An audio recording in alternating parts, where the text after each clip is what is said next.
Morning বন্ধুরা, তোমরা সকলে কেমন আছো? আশা করি ভালো আছো। তো আরও একটি নতুন ভিডিও নিয়ে চলে এলাম তোমাদের সামনে, আশা করি ভালো লাগবে। তো দেখো, আজকে আমি এক জায়গায় ঘুরতে এসেছি। যেই জায়গায় ঘুরতে এসেছি এই জায়গায় না প্রচুর গল্প, প্রচুর কথা রয়েছে। এই রাস্তাটা যে হয়েছে, এই রাস্তাটা না একটা মাঠের ভিতর দিয়ে, রাস্তাটা খুবই নিরিবিলি পরিবেশ। তো নতুন হয়েছে রাস্তাটা, মানে লোকজন কমই থাকে, তাই এখানে অনেকেই ভিডিও শ্যুট করতে আসে, রিলস করতে আসে। এর আগেও অনেক এসেছিলাম, তো আজকে ইচ্ছে হলো তাই একটু চলে এলাম। তো দেখো, এই যে ফাঁকা মাঠগুলো পড়ে রয়েছে, এগুলো না আগে ফাঁকা ছিল। তেমন এই যে কোম্পানি হয়েছে, এই যে ঘেরা হয়েছে, এগুলো কিছুই ছিল না। আর আমাদের বাড়িটা না এখান থেকে পুরোটাই, এই যে মাঠগুলো দেখছো, পুরোটাই ফাঁকা ছিল। সবসময় আমরা মাঠে খেলাধুলো করতাম, বাচ্চারা দৌড়াদৌড়ি করতাম, তখন তো বাচ্চা ছিলাম। তো আগেকার দিনে তো আমরা খেলাধুলা করতাম, এখনকার বাচ্চারা তো ছোটো থেকেই মোবাইল, কিন্তু আমরা তো আর তখন মোবাইল পাইনি। ওই যে দেখছো টিনের ছাদের উপর টিন টিন দেওয়া রেড কালারের, আর এই যে গ্রিন কালারের ঘরটা, এটা আর কি আমাদের বাড়ি এখানে। তো এটা আমার বাপের বাড়ির আর কি জায়গা, মানে এরিয়াটা যেগুলো দেখাচ্ছি তোমাদের, হাত দিয়ে দেখো। তো এই যে ঘেরাটা দেখতে পাচ্ছ, এই ঘেরাটা, এগুলো ঘেরা ছিল না। খুব সুন্দর একটা পরিবেশ ছিল, মাঠ ছিল, ফাঁকা মাঠ। কিন্তু দেখো দিন যাচ্ছে সবই পরিবর্তন হয়ে যাচ্ছে, সবটাই সমস্ত এরিয়াটাকে ঘেরা হয়ে যাচ্ছে, বিক্রি হয়ে যাচ্ছে, কোম্পানি হচ্ছে।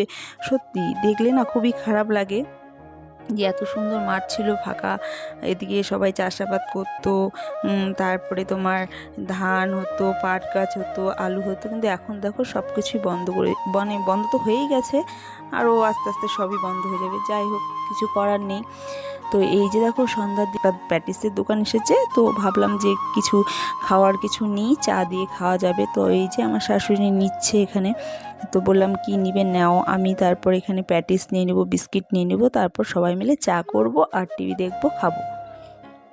তো নিয়ে নিচ্ছি। এই যে দেখো, আনন্দ আশ্রম, এই বইটা আমার কাছে না খুবই ভালো লাগে, তাই দেখছিলাম আর তোমাদের সাথেও শেয়ার করলাম।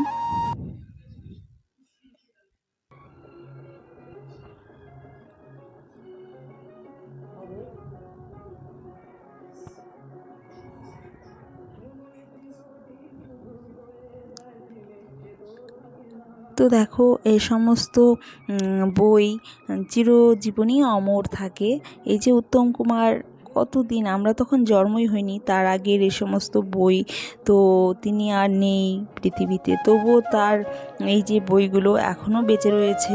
সত্যি খুব সুন্দর জুটি, শুনেছি সবার মুখেই শুনি উত্তম সুচিত্রার জুটি। তো এই যে দেখো, সবাই মিলে চা খাচ্ছি, টিভি দেখছি, এটাও একটা আনন্দ। তারপর খেতে খেতে ইচ্ছে হলো কিছু একটা খাবো।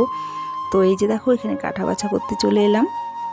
তারপর তোমাদের দেখিয়েছিলাম সেদিন চিকেনটা ম্যারিনেট করে রেখে দিয়েছিলাম ফ্রিজে, বলেছিলাম এটা চিকেন পকোড়া করব, নয়তো চিলি চিকেন করব। তো আজকে এই পকোড়াটা ক্যান্সেল, তো চিলি চিকেন করব।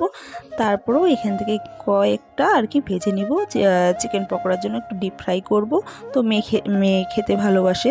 তো দেখো, এখানে চিলি চিকেনের জন্য সমস্ত টমেটো, ক্যাপসিকাম, পেঁয়াজ সমস্ত কিছু কেটে নিয়েছি। তো এইখানে ভাত ছিল, আমার হাজব্যান্ড করবে হচ্ছে চিলি চিকেন, আমি করব ফ্রাইড রাইস। তো দুজনে মিলেই আর কি ভাগাভাগি করেই রান্নাটা হবে। তো তোমরা দেখতে পারবে। এই যে দেখো, এখন চিলি চিকেনের জন্য এই মাংসটাকে ফ্রাই করা হচ্ছে।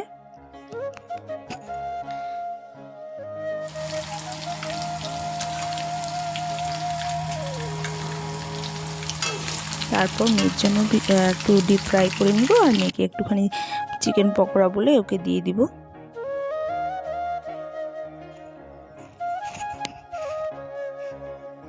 মা ছিল বসে, মা দিদা নাতনি মিলে দুজনে মিলে চিকেন পকোড়া খাচ্ছিল, আর আমি আর আমার বর মিলে রান্না করছিলাম। তো এদিকে বই দেখছিলাম আর রান্না করছিলাম, আর এই বইটা খুবই সুন্দর।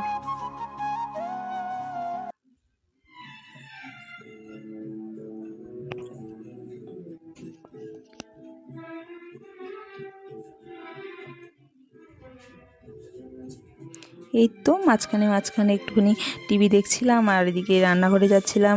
এখন তো রান্না করছে চিলি চিকেনটা, এদিকে আমি টিভি দেখছিলাম। আমার কাছে না এই বইটা সত্যি খুবই ভালো লাগে, আর যতবারই দেয় আমার চোখে পড়লে তো আমি দেখি। বেশি একটা টিভি দেখা হয় না, তবে ভালো মানে বই টই দিলে আর কি দেখা হয়। বাংলা বইটা ভালোই লাগে। বাংলা বই তো এখন টিভি দেখাই হয় না, মোবাইল যবে থেকে মোবাইল মানুষের হাতে পড়েছে তবে থেকে টিভির চর্চাটা কমে গেছে। আমার মারা দেখে, সন্ধ্যা হলেই বসে দিদি নাম্বার ওয়ান দেখতে, বাংলা সিরিয়াল দেখতে।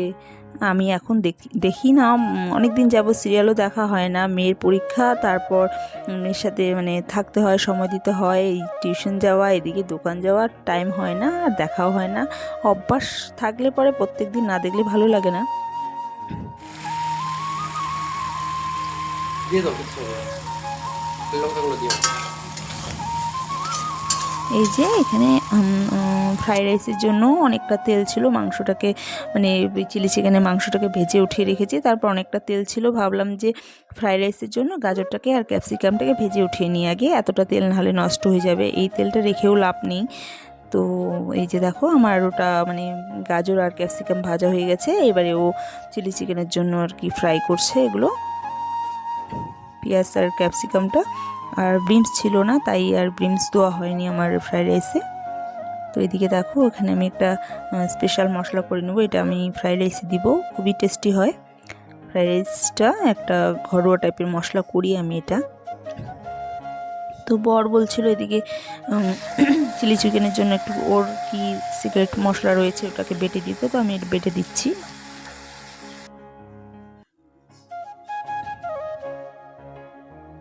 তো এই যে প্রায় হয়েই গেছে, এই যে কর্নফ্লাওয়ার দিয়ে দিল,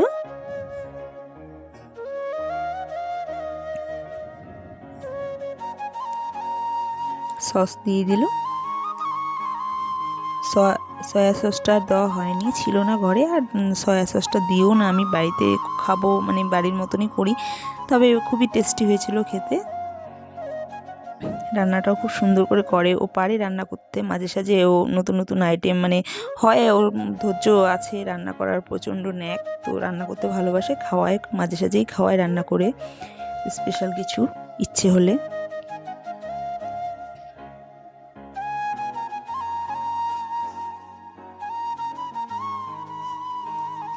তো দেখো এই যে চিলি চিকেন হয়ে গেছে, তো নামিয়ে নেব।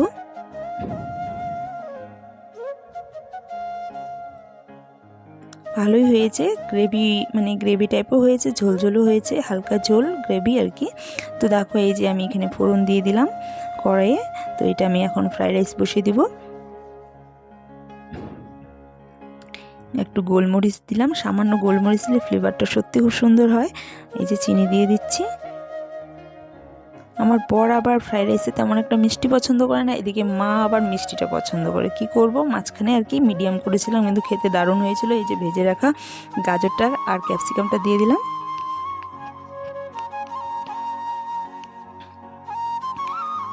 তো দেখো এই যে আমি একটা মশলা করেছিলাম, বলেছিলাম এটা আমার সিক্রেট মশলা, তো এই যে মশলাটা দিয়ে দিলাম।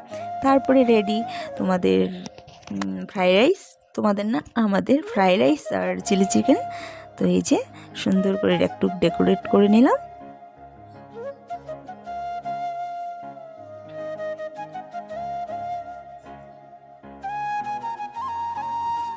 তো এই যে আমি এখন যে রান্না করেছে তাকেই সার্ভ করলাম, বললাম যে তুমি আগে চিলি চিকেনটা রান্না করেছো, স্পেশালি তুমি আগে টেস্ট করো, কারণ প্রত্যেক সময় তো আমি দেখাই, আজকে তুমি টেস্ট করে বলো কেমন হয়েছে। ও বলছিল যে খেলেই বুঝতে পারবে। তো আচ্ছা ঠিক আছে, তোমারটা না হয় খেলেই বুঝতে পারবো, আমার ফ্রাইড রাইসটা কেমন হয়েছে সেটা বলো। বলো কি না সত্যিই খুব সুন্দর হয়েছে। তো বন্ধুরা, আমাদের ভিডিও ভালো লাগলে আমাদের লাইক শেয়ার কমেন্ট সাবস্ক্রাইব করো প্লিজ। তোমরাও ভালো থেকো, আমাকেও ভালো রেখো। Good night, bye bye.